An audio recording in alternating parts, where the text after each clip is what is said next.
Saudi Arabia, very rich country. We defend them. We subsidize Saudi Arabia. They have nothing but cash. Right? We subsidize. And they buy a lot from us. $450 billion they bought. You know, you had people wanting to cut off Saudi Arabia. They bought $450 billion. I don't want to lose them. But the military, we subsidize Saudi Arabia. I called the king. I like the king. I said, King, we're losing our ass defending you, King, and you have a lot of money.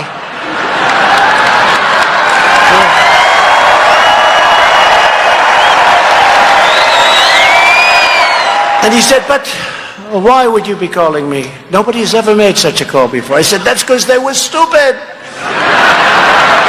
So we're working a deal with Saudi Arabia. So many things.